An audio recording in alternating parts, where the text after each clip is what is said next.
वो मोबाइल हटाना क्या? नहीं हो गया इसके बाद वो बंद हो गया। चलो ठीक।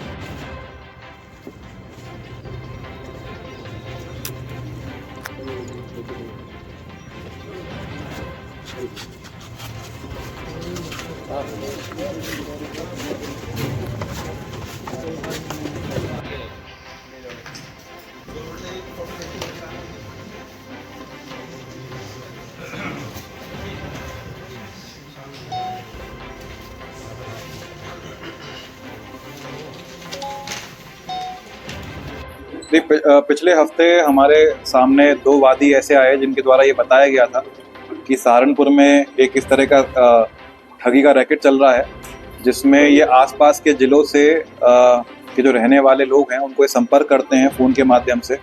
उनको ये बोलते हैं कि उनके घर के आसपास इन लोगों ने कुछ कंस्ट्रक्शन का या रिपेयर वर्क का काम किया था, और जब काम के दौरान उनको कुछ सिक्के प्राप्त हुए थे जिनकी प्योरिटी बहुत ज़्यादा है, उसमें गोल्ड है। और ये आदमी ये सुनकर आते थे, एक बार ये बहकाने के लिए एक उसको जेन्युइन सिक्का दिया करते थे जिसमें अच्छी गोल्ड की प्योरिटी होती थी, और उसे 20 से 25 हज़ार रुपये का वो सिक्का बिक सकता था मार्केट में। और इसी प्रलोभन में आकर अगले दिन ये उसी वादी से मिलते थे और उससे 500 सिक्के या 600 सिक्के देने के वादे में उससे 10 से 15 लाख की ठगी ये कर लिया करते थे। ऐसे दो मुकदमे जनकपुरी थाने में पंजीकृत हुए। एक जो पार्टी थी वो मेरठ की थी, दूसरी मुजफ्फरनगर की थी। इन लोगों के साथ कुल मिला के 15 लाख रुपए तक की ठगी हुई थी। मेरठ वाले के साथ 10 लाख की, और जो मुजफ्फरनगर वाले हैं उनके साथ, तुर्कादी वाले जो हैं उनके साथ 5 लाख की ठगी इन्होंने करी थी। जैसे ही हमें सूचना मिली तो हमने आसपास के सीसीटीवी फुटेज और सर्विलेंस के माध्यम से ये पूरे गैंग का अनावरण किया है। इसमें जो ये रहने वाले सारे लोग हैं ये मुख्यतः रूप से जो बीरभूम डिस्ट्रिक्ट है पश्चिम बंगाल का, वहाँ के रहने वाले हैं। और यहाँ पर ये अपने जो जानने वाले लोग हैं जो सहारनपुर लोकल में फैक्ट्री में काम करते हैं और जिनका कई रूट्स कोई ना कोई कनेक्शन बंगाल से है, उनके यहाँ पर ये आके रुकते हैं। और ये जो पूरा का पूरा जो स्कैम है वो ऑपरेट बीरभूम से ही होता है, इनके गांव से। इनके गांव में एक जो मास्टरमाइंड बताया जा रहा है वही नंबर ऑब्टेन करता है यहाँ कर, और वही वहाँ से बात कर कर इनको पूरी लोकेशन बताता है कि इससे मिलना है और इसके साथ इस तरह की ठगी करनी है। और ये इसमें ये भी एक देखने वाली बात है कि ये लोगों को बदली कर करके भेजा जाता है कि जब 2 बार या 3 बार एक ग्रुप, 2 लोगों का ग्रुप जब ठगी कर लेता है उनको वापस बुला लिया जाता है बंगाल, और उसके बाद 2 नए लोगों को भेजा जाता है।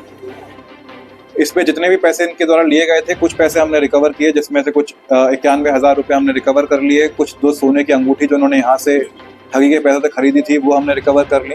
उसके अलावा इन्होंने सारे के सारे पैसे जन सेवा केंद्र में जाकर इन्होंने अपने जो अकाउंट्स है बंगाल के उसमें ट्रांसफ़र कर दिए थे। 9 से 10 अकाउंट्स की डिटेल हमें मिल गई हैं जन सेवा केंद्र के माध्यम से, और उसमें कुछ हमने 4 से 4.5 लाख रुपए उसमें फ्रीज भी हमने करा दिए हैं। और भी जैसे डिटेल्स आगे आएंगी तो और पैसा फ्रीज होने की हमारी अभी भी आकांक्षा बनी हुई है, और पैसा भी इसमें फ्रीज हो सकता है। तो इस तरह ये पूरा जो गैंग है वो पूरा हमने इसका अनावरण। जैसे मैंने आपको बताया, दो लोग हमने सहारनपुर के उठाए। एक पेपर मिल चौकी क्षेत्र का रहने वाला है, एक हसनपुर चुंगी क्षेत्र का रहने वाला है। इनके परिवार से कोई पुराने लोग रहने वाले बंगाल के हैं, लेकिन ये लंबे समय से फैक्ट्री में यहाँ पे काम कर रहे हैं या कुछ ठेकेदारी का काम कर रहे हैं सहारनपुर में। ऐसे और भी लोग हो सकते हैं, लेकिन जब हम बीरभूम जहाँ पे इनका मेन रैकेट चल रहा है, जब वहाँ उसके सरगना तक पहुँचते हैं तो मेरा मानना है तब हमें इसमें आगे थोड़े इनपुट्स मिल पाएंगे।